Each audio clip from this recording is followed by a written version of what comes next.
I'd like to know what drew you to yoga. How did you end up doing this? What really got me very interested was my own medical practice. The people who came to see me, and sometimes I would look at people and I would think, my goodness, if only they had lived a healthier life, if only they had exercised, if only they had eaten better, perhaps they would not be as badly off.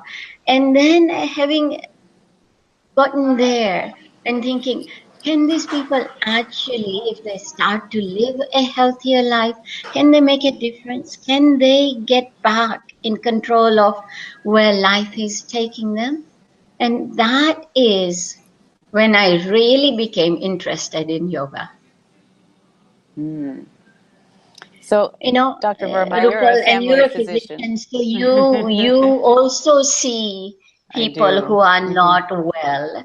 And certainly as a young physician, as a conventionally trained physician, our first thing is we go to this, that, and the other prescriptions. Unfortunately, when you give one prescription, you tell them how it may help them, then you also tell them how it may cause them to have side effects. And indeed, the interesting part about yoga is that there are no side effects. So I feel very confident in prescribing yoga to my patients, to my friends, because it works well. So what sort of conditions do you prescribe it for? What does it work for? I haven't actually seen a single medical condition where it cannot help. But the most that people that I prescribe it for, it can be a number of physical conditions, people coming in with headaches, back pain, hip pain, knee pain, any kind of physical pain. Yoga is a great way to start to get back in shape and reestablish good physical conditioning, become fit and healthier. So that is any kind of physical ailment. It's very good in helping people with. And then, of course, there are lots of conditions like diabetes, right? Where their physical health is actually contributing to the way they are right now. And if they can start to exercise a little bit, that's all that is needed. And, very interesting, actually. I was just reading some research yesterday on yoga, and they were talking about how yoga can you don't actually have to lose weight for it to help diabetes. It's just that stretching of the muscle that increases insulin receptor sensitivity on the muscle, and the muscle starts to use the amount of sugar that has been ingested properly so that your sugar counts go down. That is fascinating. It's fascinating. It's very, very simple, effective means of taking care of yourself. So it's a very effective way to get back in control of your life, of your health, where you are. How do you think it affects mental health?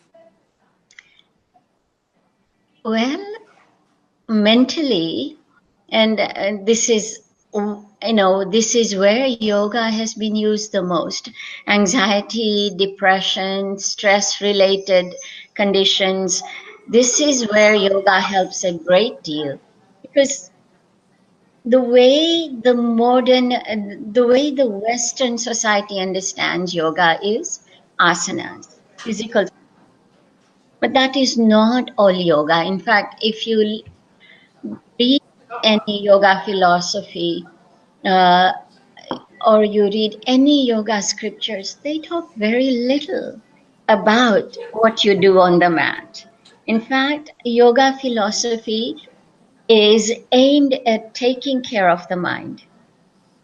It is, the founder of the Art of Living Foundation, um, the organization to which I belong, says building stronger mind is what yoga does. Yes, definitely you will build stronger bodies if you do asanas, but if you learn the skills that yoga teaches, it is the skill to manage your mind.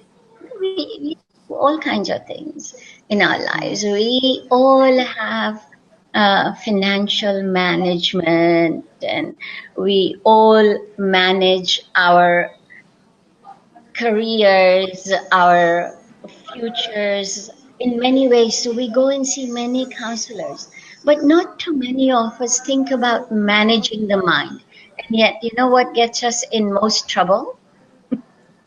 Mm-hmm. It's our mind. It's the way Indeed. we think, that the Mm. world thinks about us, the people around us perceive us, and how we see ourselves, right?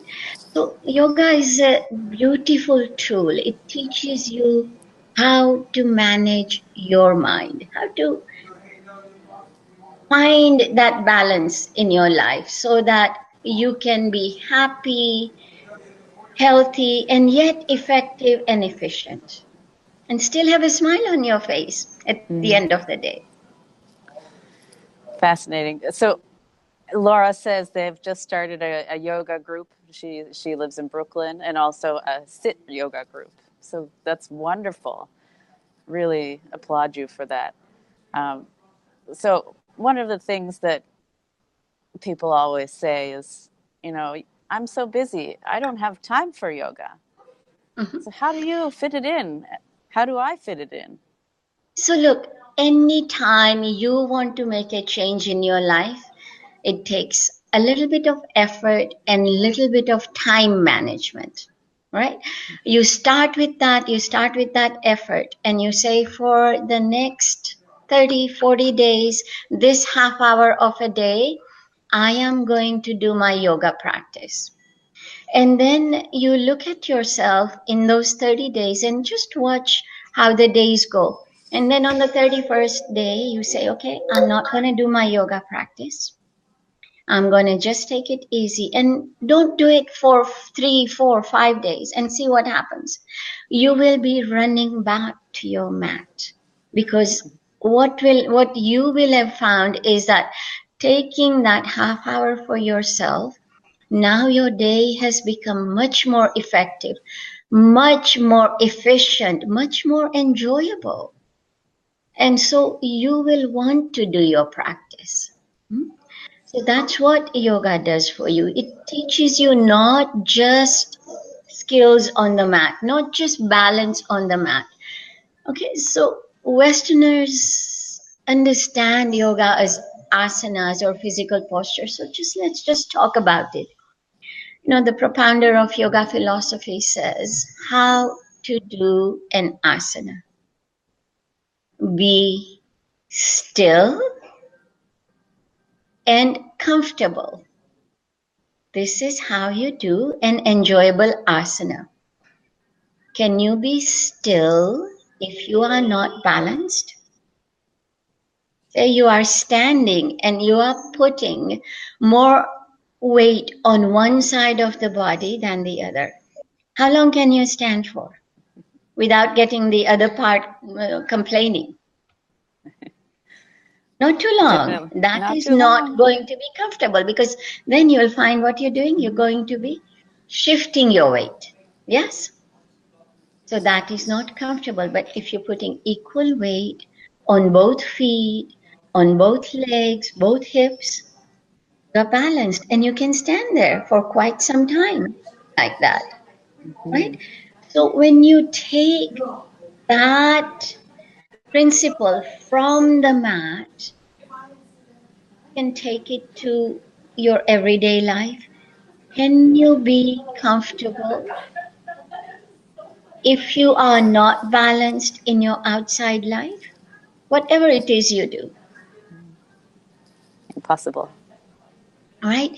If you are not comfortable, can you be still or can you be steady in whatever you are doing? No, It's you just can't. not going to happen. It's not going to happen. So be comfortable in whatever it is you're doing, whether you're a housewife, a professional, a teacher, an engineer, a doctor. If you are not comfortable in that role, you cannot be happy, right? So taking this yoga philosophy to your outside life and say, am I doing what I want to do with all that I have? Am I giving my 100%? Mm. If I'm giving it my 100%, comfortable in doing this job, this work, this career, whatever it is. If you have the skill, you're comfortable, there's a big smile on your face. You're happy. You can keep doing that day in, day out because now it is bringing you that smile. Yes? Mm. But if you are not happy in that position, for whatever reason, and those reasons may be either that there's too much else to do, lost that balance, right? You've got too many different things to do. You cannot maintain that balance in your job, number one. And because you're not maintaining that balance, you're not efficient or effective. And you're not efficient or effective, that means now you're not getting done what you need to as quickly as you might. Does that make sense? Indeed. So taking this philosophy of sthira sukham asanam, be steady and comfortable in whatever it is you are doing in life, off the mat to your everyday life, and see if you can't keep smiling every day. So this Mm. is one skill, simple principle in words, but not so easy to practice. Mm-hmm. And yet when you practice it again and again, you do become skillful at it. Yeah, like sitting still for meditation, for me, it's still a challenge. Mm. And But that's why yeah. we do. That's why we do asanas. Mm-hmm. We don't do asanas just so that the body will become toned and trim and slim and right. That's not the only reason to do asanas. Asanas is to help develop this mental stillness. As soon as you feel still in the body, breath starts to flow slowly, it's more even, it's smooth.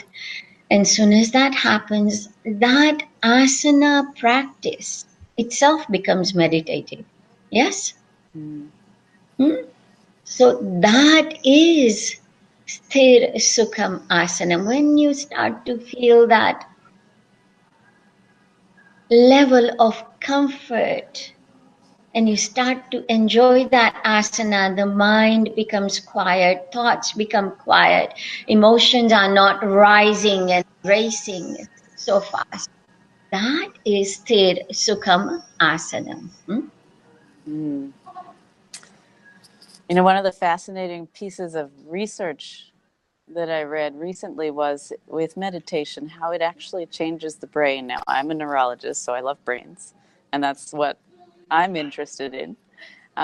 But that meditating actually changes the activation of your amygdala, which is the fear center, the really the basic, uh, when you're getting into this fight or flight mode, what gets Mhm. activated, and that it calms it down, which is, I mean, this is proof.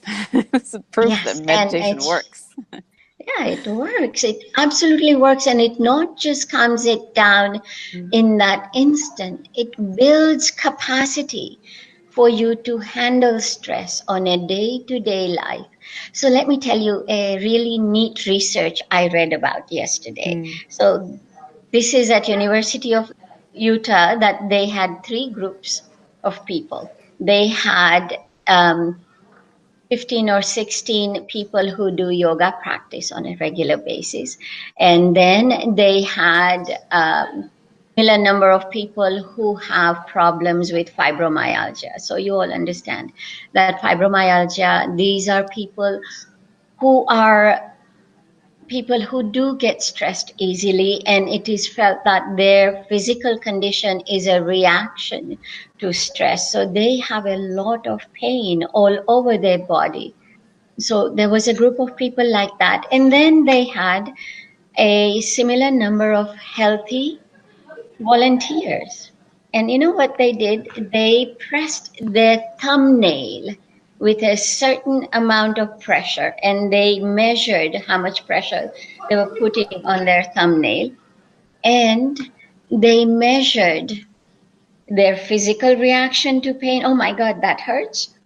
And also they measured the center in the brain that perceives pain and evoked responses there, the electrical activity in the brain. And you know what they found? People who practice yoga were able to tolerate much more pain. People who had fibromyalgia were obviously able to tolerate much less pain. And the yoga practitioners tolerated and could deal with a lot more pain, even more than the healthy volunteers. And there are Wow. many similar studies like Mm-hmm. this. So, yes, you build capacity to manage stress and deal with pain. And there's a lot of um, research on pain, how it changes the brain. So, in fact, the gray matter in the brain actually will go down. This also happens not just in chronic pain, but also in people who suffer with anxiety and depression. And then, you know what they found? Those who actually practice yoga, and especially those who practice meditation, the gray matter in the brain, in the insula, the volume actually increases. They have better cognitive function, they have Mm-hmm. better um, function, the visual cortex, etc. So you know much more about the brain. I'm not going to go there, but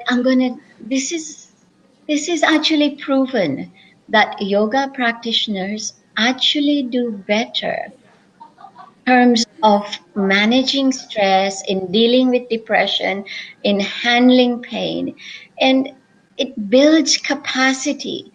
You know, life is very interesting. Life would be no fun if you'd had to do and deal with the same thing day in, day out, right? Mm-hmm. Yeah. That's also the same thing that gets us all stressed out, right? Because you just manage one change, and by the time you managed it and you say, taken care of this, something else changes, and you say, oh no, I have to take care of this. But people who do yoga practice, in fact, they find that they build capacity to manage the day to day changes in their life a lot better than people who don't. And so they are therefore less apt to become sick because of stress related issues and stress related illnesses. Mm. I like to think of it as building flexibility in the body and the mind. Yeah, so and again, if you go from the asana practice, you do asanas, you start your very first class and you find you're not as flexible, you're not as strong, but you continue to practice. What happens with time?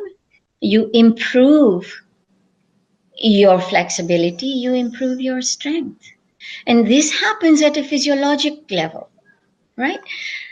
The muscle fiber not only has elastic properties, but it also has plastic properties.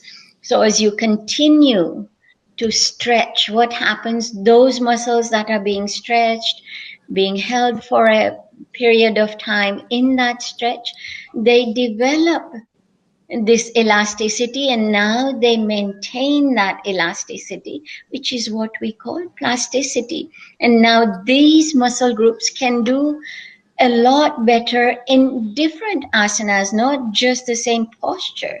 So this is developing elasticity and plasticity at the physical level. But if you continue to do these practices, it also changes what we call neuroplasticity, ability of the brain to handle day-to-day stresses. The brain tissue actually remodels and starts to take, becomes more able to take care of stresses. In fact, there is research that says, and it proves that happiness, if you make it a habit, the brain starts to think that it is happy. And the moment you wake up or you go out, you see sunshine, oh, you see snow. There's a big smile on your face and you just walk through it. So happiness is a habit, and that is a teaching of yoga practice.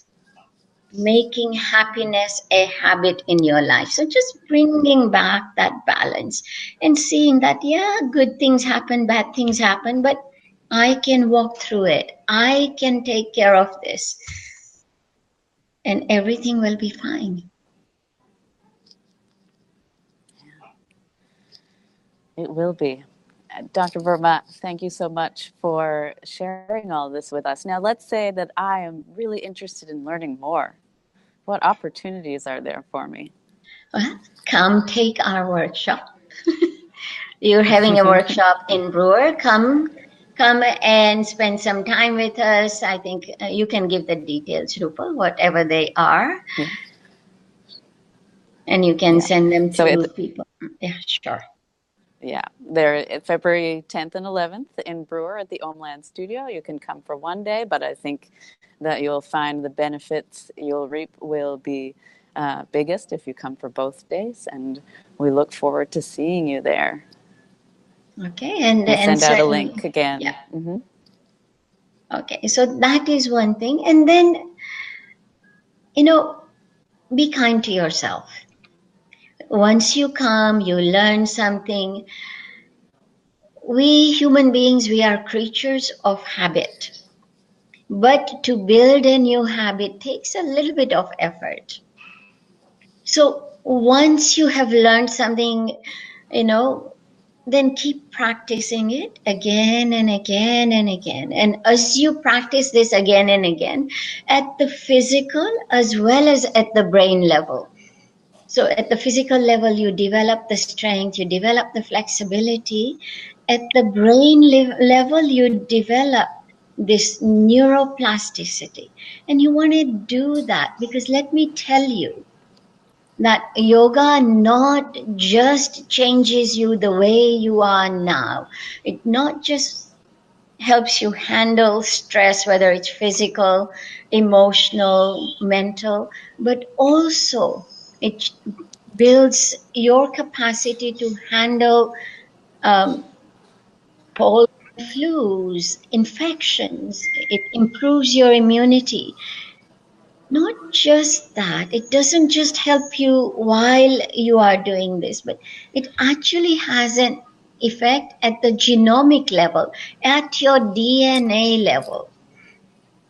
If you continue to practice good things like yoga and meditation, it can actually turn on the good genes and turn off the bad genes. This is very interesting research in epigenetics that shows that yoga and meditation can do this. And it's proven again and again. So, why not take care of this? And why not take care of ourselves and say, yes, I can not just take care of me, especially if you're young and you're thinking that you're going to have children. Just think what you will pass on to those coming ahead of you. And I think as health providers, as a health provider, I see this as a huge challenge for me that not just teaching my patients to take care of their health right now for their own health, but if they will practice this, their happiness and their health will rub off on their children who are already here, but they will also pass on these changes to future generations to come. So it's pretty It's amazing really stuff that's happening. powerful, really powerful. Yeah. It's interesting to think not only is it that you're passing on the environment, the habits, but that you are actually altering their DNA. Yeah. It's pretty amazing stuff. So, So one of the things that I think would be nice for our participants is that we can post some links to articles that they can read if they want to go to the primary literature, because this stuff sure. is just really fascinating. So I think they would all benefit from reading about it if they're Sure, we interested. can. And Yeah, so, yeah. we can send that to So, them.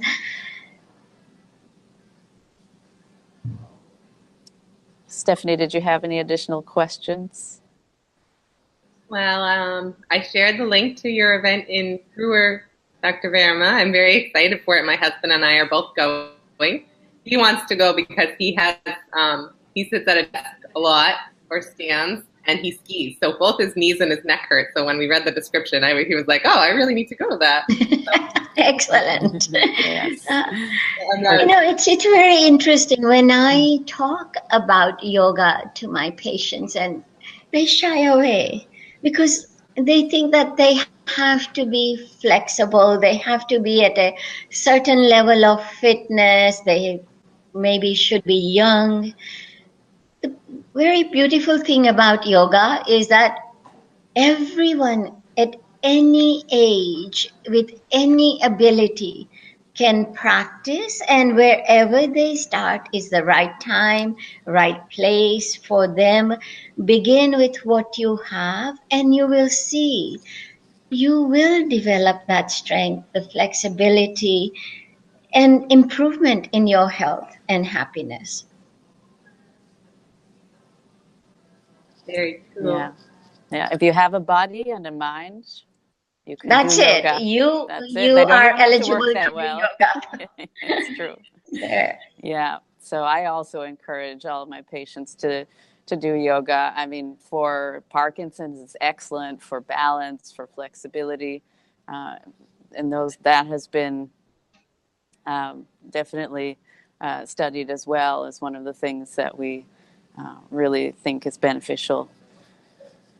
So, with all that being said, if anyone has any other questions, pop them in. Otherwise, we'll give a big thank you to Dr. Verma for joining us, and to Stephanie as well. And we can see you all in Brewer in February.